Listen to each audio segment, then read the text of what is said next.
Good day, mate. Hello, Dawn.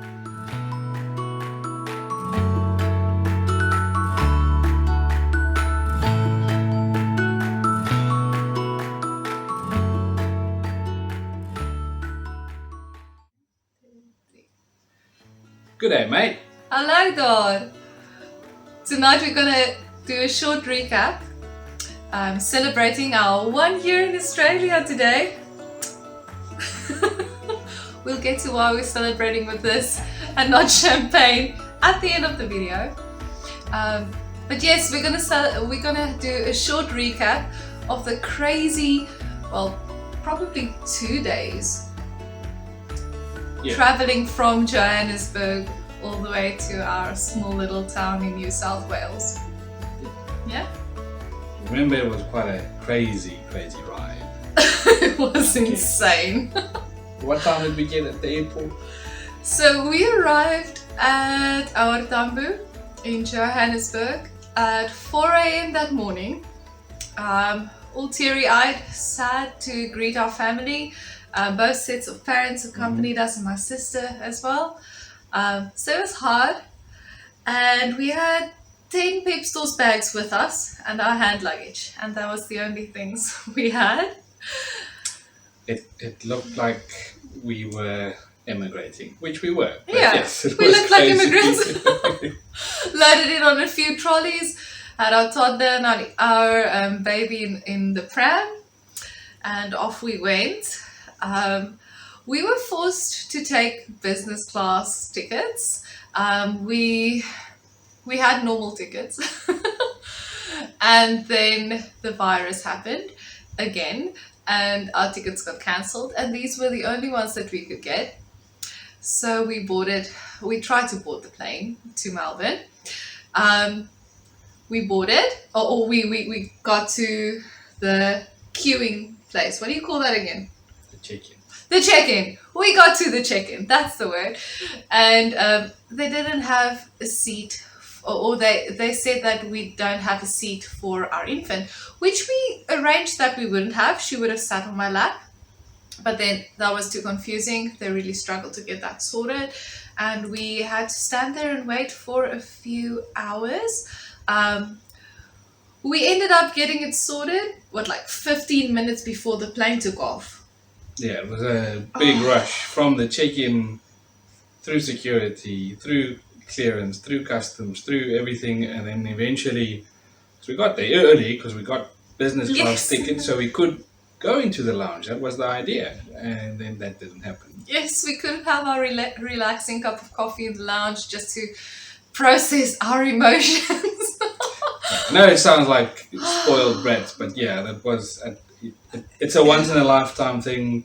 Yeah, we're probably never going to get business class tickets ever again. We didn't pay for that. It was sponsored through my employment, all of that. But yeah, it was an experience. But once we got onto the plane, running, it was amazing. We flew with Qatar. I definitely recommend, if you have that spare change or life savings rather, then yes, do the business class. If you can upgrade, do it. And especially with the two young kids, it was amazing. We had on so much space, right? On both sets of flights, because we flew from Johannesburg to Doha in Qatar, and then from Doha back all the way to Melbourne. And both times we had the sort of center family suite or Q suite or whatever they call it. And Esty and our eldest, they sat on sort of, they call it a double bed. So she sat next to her, and I would take one of the other seats with our baby, or the baby would sit with Esty as well. Yeah, we swapped around. But the service is amazing. And they Esty ordered a champagne as we got onto the plane. Just to calm my nerves. But yeah, the flight, amazing. And then yeah, Doha airport, we had about 3 hours layover. We were able to go to the lounge, which was amazing. Again, had some good food. I think Esty took a shower there. Yeah. And then there was another rush to get onto the next plane because it's quite far to walk with It the is a toddlers walk. and everything. But yeah, and eventually got onto the plane to fly to Melbourne. I remember flying over probably Western Australia. It was early-ish morning. Yeah. No, not early morning. It was sort of late afternoon in Australia, and then from the plane you could actually look out and then see all this red sand on desert. Well, it was It was beautiful. beautiful. We came into Melbourne at about 9 o'clock in the evening. So On our flight, we Mm. started. We had access to Wi-Fi, and we started hearing reports of the Omicron Ah, variant that came sort of November 2021, which is when we came to Australia. yeah. So, What do we do at the airport, at Melbourne Airport? yes. So with Omicron breaking out, we kind of expected them to stop us as we climbed off the plane, but no one did. We all proceeded through security. Everyone was friendly. Everyone's friendly, had our bags checked, and we walked on through. It was really strange. But yeah, as we left the airport, we figured we're in Australia now. We didn't have our phones yet. We didn't have. We had our phones, our South African phones, but we didn't have a contract yet. SIM cards. Yes, so We bought a SIM card, yeah. but for whatever reason I couldn't activate it while in the airport. Like it was something strange. Something I needed to do Yeah. something else, and I just didn't. I couldn't. We access couldn't it. figure it out. But yeah, WhatsApp worked. So we WhatsApped friends of ours who live in Sydney, who luckily had their phones with them and who were still awake. They phoned a cab for us to take us to a motel that we booked. It was just the shuttle to our Yes. motel. Yeah. And then We had a short sleep. yeah, the kids didn't really sleep. And then we went back to Melbourne Airport, ready to fly to Newcastle in New South Wales. At that stage, luckily, the borders between the two states were open, and Okay.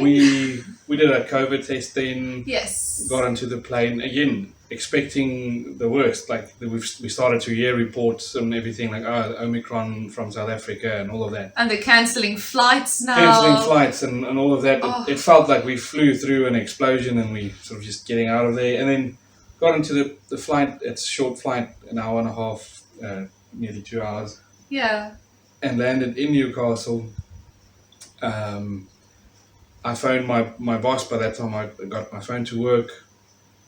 And he just told me, mate, you can't come pick us up just because of everything that he's hearing on the news. As he's driving down to come and fetch us in Newcastle, he just says there's news that Omicron, like, he doesn't want to touch us just for safety, and understandably.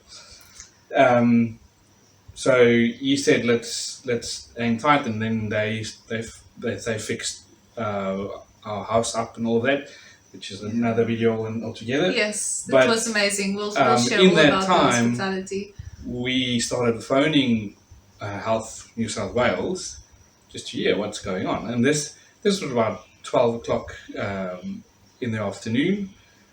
Newcastle Airport's not really large. No, there was no one There's there. no one there. There's a coffee shop that didn't even open on our flight when we landed. So yeah, at about 2 o'clock I started getting through to New South Wales Health. Very friendly service. Some of the people that I'm speaking to said no, nothing's gone on yet, and I just said, hey, this is where I am at. We know Yes. sometimes we need to quarantine, so just to make Just sure. let us we know. want to make sure.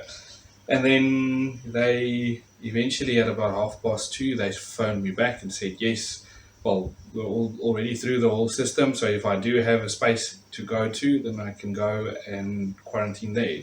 And that was an answer to a prayer, because to have to isolate in one of the hotels would have cost a fortune, which we didn't have at that stage after the immigration process. We don't have it yet. Well, we don't have it now either, but Yes, with budgeting for the whole immigration, Yeah. we didn't have funds for a 2-week hotel quarantine No. stay, as fancy as that sounds and how fun it sounds. So yes, this was an answer to prayer that we got to isolate in our rental, which we already have had by then.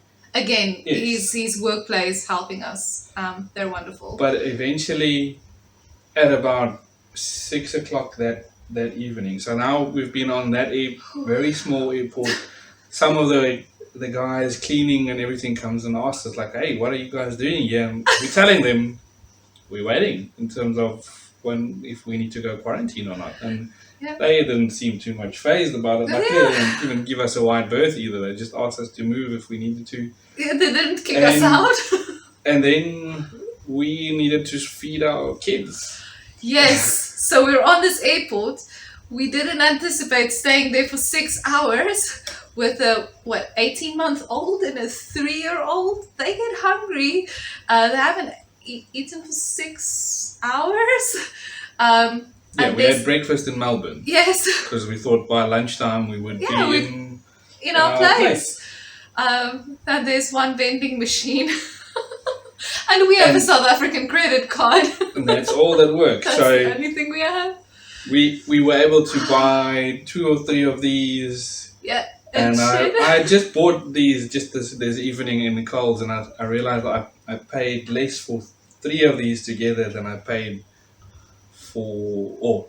I could have bought about 12 of these.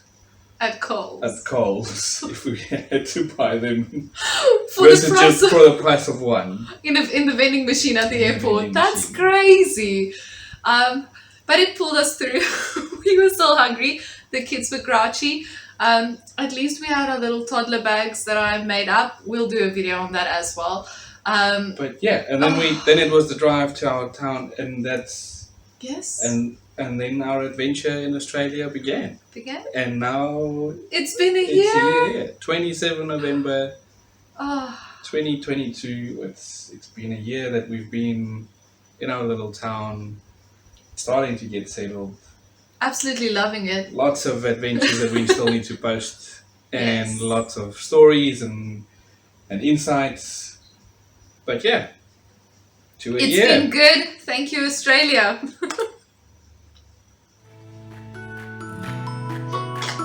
Catch you next time.